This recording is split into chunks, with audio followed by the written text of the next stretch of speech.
Salut, c'est Adam, bienvenue à la tête en poursuite d'excellence, vlog numéro 9. Comme normalement, le vlog il va être divisé en 6 parties qui vont t'aider à être le meilleur athlète que tu peux possiblement être. Dans la première partie, on va aller en détail dans mon entraînement physique. Je vais notamment te partager un de mes exercices de musculation en explosivité favoris.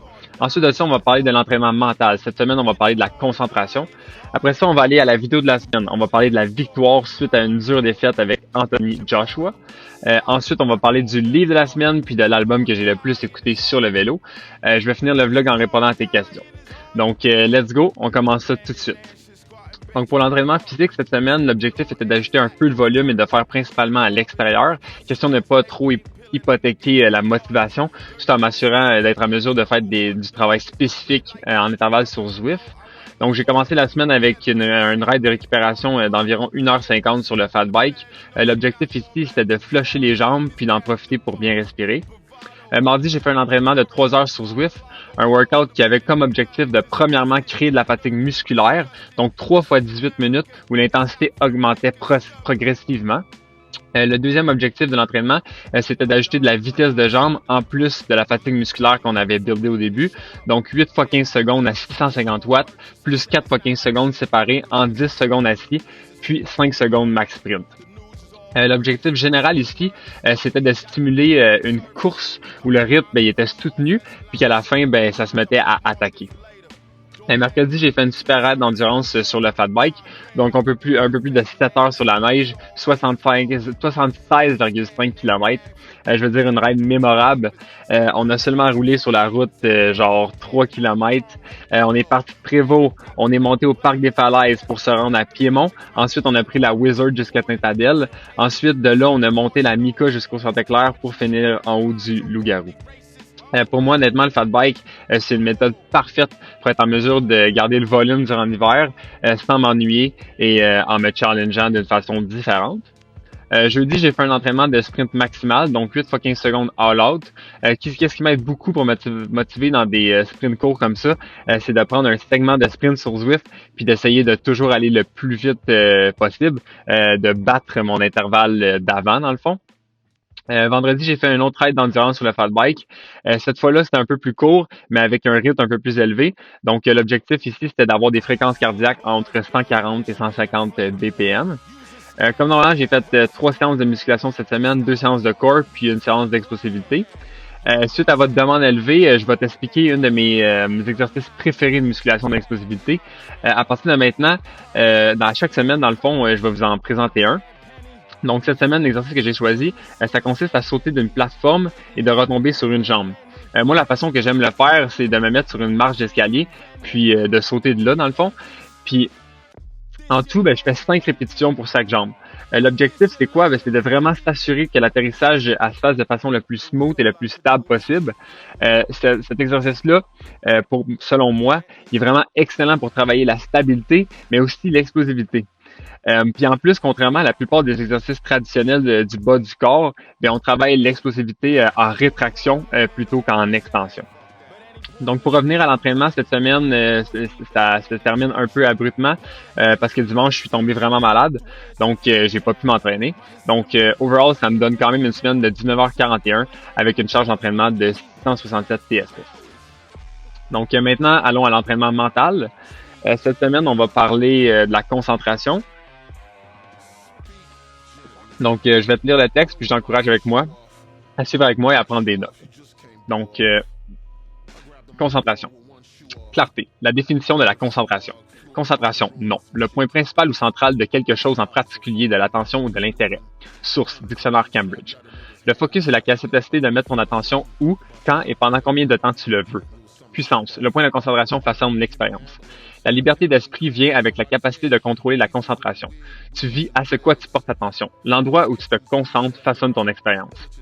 Réalise que tout ce qui entre et se passe dans ton esprit forme ta façon de penser et influence comment tu vois et éprouves le monde. Reconnais et apprécie le pouvoir que tu possèdes sur ton expérience subjective de la vie. Activement penser et se reconcentrer sur quelque chose le rend inévitablement plus facile à remarquer. Il y a une importance cruciale dans la libération des boucles de pensée toxiques et un point essentiel à souligner pour la valeur de penser positivement. Concentre-toi sur ce que tu veux faire maintenant, pas sur ce que tu veux éviter. Plus tu te concentres sur quelque chose, plus tu le verras dans ta vie. La visualisation est une pratique clé pour répéter comment tu veux que le processus se produise. Avec l'utilisation de la respiration, libère les points de concentration toxiques et reconcentre-toi activement sur des pensées, des actions, des événements qui te servent. Lorsque tu es dans une boucle de focus toxique, ton objectif est de voir à quelle vitesse tu peux la quitter. Avertissement. Les distractions affaiblissent l'attention. Une richesse d'information équivaut à une pauvreté d'attention. Ta capacité à te concentrer et à approfondir est une superpuissance dans une société surstimulée. L'attention est l'une de tes ressources les plus précieuses et si tu en as une quantité limitée. Investis-la soigneusement et utilise-la uniquement pour des activités significatives. Donc ici, on a une quote de Yuval Noah Harari. Dans le passé, la censure fonctionnait en bloquant la circulation de l'information. Au 21e siècle, la censure fonctionne en inondant les gens d'informations non pertinentes. Nous ne savons tout simplement pas à quoi prêter attention et nous passons souvent notre temps à enquêter et à débattre des problèmes secondaires. Dans les temps anciens, avoir le pouvoir signifiait avoir un accès aux données. Aujourd'hui, avoir le pouvoir signifie savoir quoi ignorer. Donc, la superpuissance du 21e siècle est la capacité de choisir judicieusement et de ne prêter attention à ce qui compte. La poursuite de cet idéal est de plus en plus difficile et précieuse. Elle n'est possible que s'il existe des limites claires en place et une libération de la peur de passer à côté ou de l'ignorance sur certains sujets. N'aie jamais honte de ne pas être informé sur certains sujets et admets fièrement que tu ne le sais honnêtement pas ou même que tu ne t'en soucies pas. Récupère ton attention en réduisant la quantité de distractions et en entraînant ton esprit à être OK avec l'ennui. Ton étoile directrice est de ne t'engager qu'avec des choses qui apportent de la valeur dans ta vie. Sois prêt à être ennuyé. Réduis la quantité d'informations que tu donnes à ton cerveau. Sois extrêmement sélectif. Cela permettra à ton esprit de reposer et de traiter d'une meilleure façon les informations précieuses. Donne à ton cerveau une pause. Tu n'as pas évolué pour être constamment stimulé par les dernières nouvelles /email. Éloigne-toi de l'illusion d'urgence et freine ton comportement addictif envers ces stimulus. Un petit PS ici. L'ennui n'est possible que s'il y a un manque d'attention. Il ne dépend pas de l'intensité du stimulus. Sois prudent avec ce dont tu nourris ton esprit. Sois sélectif de toutes les distractions qui occupent ton attention. Remarque-les et décide s'ils t'aident. Traite consciemment du contenu de ta conscience. Ignore tous les stimulus qui ne sont pas utiles. Objectif. Concentration profonde et sélective. Apporte une concentration unique à tout ce que tu fais. L'attention de qualité apporte immersion et joie. Généralement, il faut du temps pour atteindre une concentration intense, ce qui signifie que tu ne dois pas sous-estimer les conséquences des dérangements. Tu dois te rappeler que l'élimination des distractions est une possibilité de création. Ici, on a une quote de James Allen dans As a Man Thinketh. Plus la zone de concentration est petite, plus la clarté et la puissance de l'esprit sont grandes. Améliore tes capacités cognitives avec la pratique d'une concentration ininterrompue. Apprécie le sentiment d'accomplissement qui vient en lâchant l'impulsion et en acceptant le vide initial qui l'accompagne. Sois fier de cultiver la concentration sélective. Entraîne ton cerveau à maintenir une attention profonde sur ce qui compte vraiment dans ta vie. Utilise chaque moment de participation dans ton existence quotidienne comme une pratique qui encourage et développe la maîtrise de placer ta concentration sur ce que tu veux, quand et pendant combien de temps tu le désires. Donc, c'était ça pour l'entraînement mental de la semaine. Allons maintenant aux vidéos de la semaine. Cette semaine, on regarde l'interview d'Anthony Joshua suite à sa victoire contre Andy Ruiz. On doit se rappeler ici qu'Anthony Joshua était dans une situation extrêmement stressante, car s'il perdait un deuxième combat de suite contre Andy Ruiz, sa carrière prenait un tournant vraiment difficile.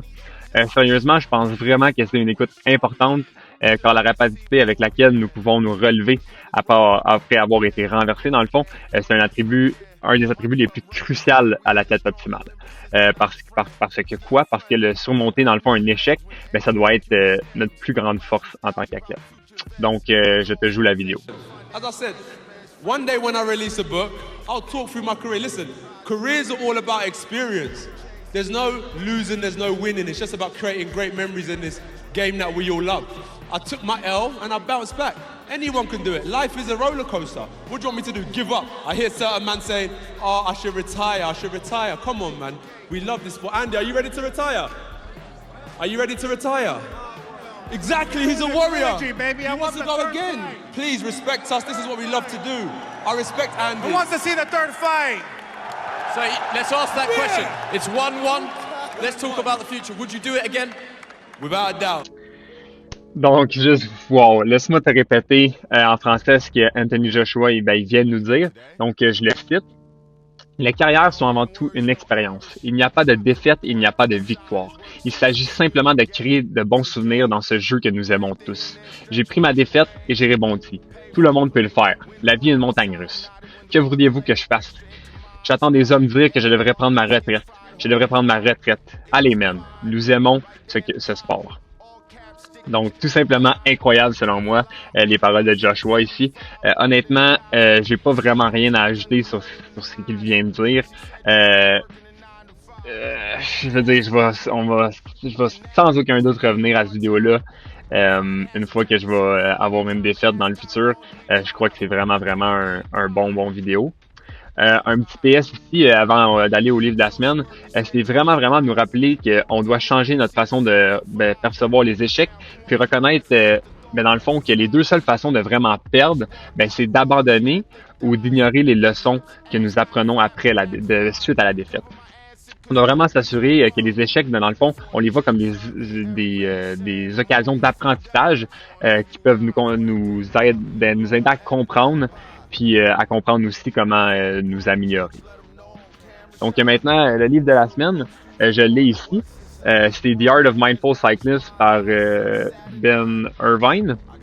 Ben Irvine, c'est un doctorat de l'Université de Cambridge en l'histoire de la philosophie et de la science. L'objectif général de son livre, c'est vraiment de nous aider à atteindre l'équilibre dans notre monde moderne.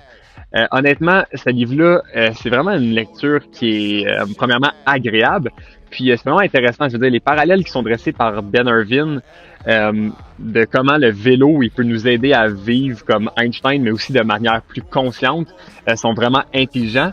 Puis ces parallèles aussi, c'est vraiment un aspect pratique qui peut nous permettre vraiment d'appliquer ces changements-là qui peuvent à premier lieu peut-être sembler anodins, mais qui une fois additionnés avec le temps résultent en une qualité de vie meilleure. Donc honnêtement, si tu cherchais la lecture parfaite pour ton bon ami cycliste ou pour convaincre quelqu'un que tu aimes de commencer le vélo, je crois que tu viens de trouver le cadeau de Noël parfait. Donc encore une fois, le livre de la semaine, c'est Einstein, The Art of Mindful Cyclist par Ben Irvine. Donc maintenant, allons à l'album que j'ai le plus écouté cette semaine. Cette semaine, c'est le nouvel album de Billy Woods et Kenny Seagull, Hiding Places. Billy Woods, c'est un rappeur new-yorkais, puis Billy Seagull, c'est un producer qui vient de Los Angeles. Sur l'album, je veux dire, les textes de Billy Woods, ils portent principalement sur ses peurs, ses doutes, ses irritations. Mais je t'avertis d'avance, la façon que Billy Woods arrange ses textes et ses rimes, on doit vraiment porter une attention pour défricher puis comprendre ce qu'il dit.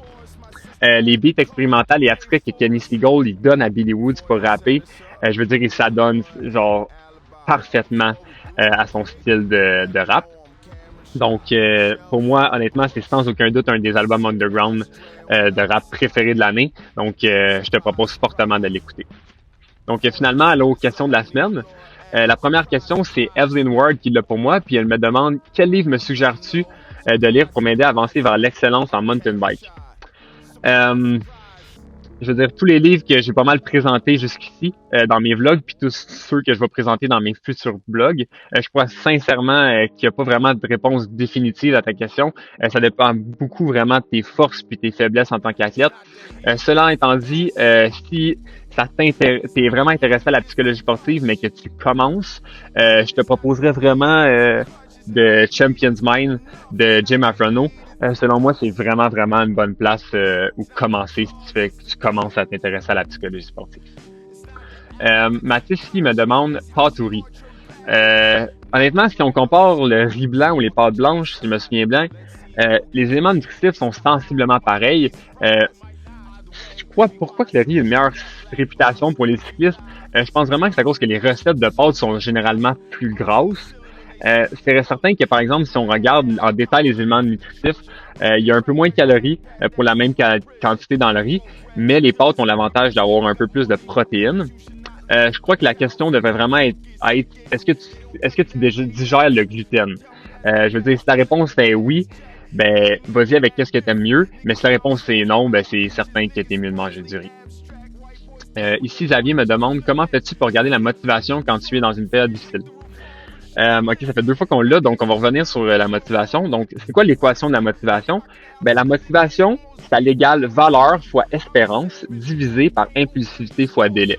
Donc, notre objectif vraiment, c'est d'augmenter notre valeur, donc l'intensité avec laquelle on désire quelque chose, puis aussi augmenter notre espérance, donc la confiance envers notre capacité d'obtenir de ce quoi on travaille pour, puis de diminuer notre impulsivité, donc notre capacité à retarder la digression, puis de aussi diminuer le délai, donc la distance qu'il y a entre nous ici puis notre objectif.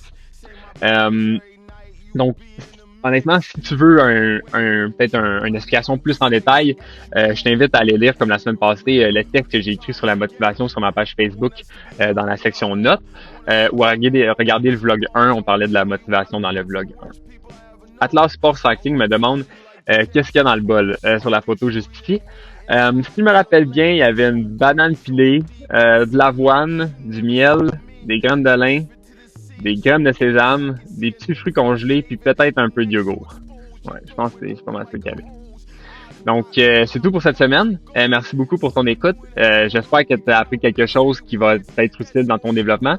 En espérant te voir la semaine prochaine pour le vlog numéro 10. Puis, entre-temps, je te souhaite une super belle entraînement. Donc, bonne semaine. Bye bye.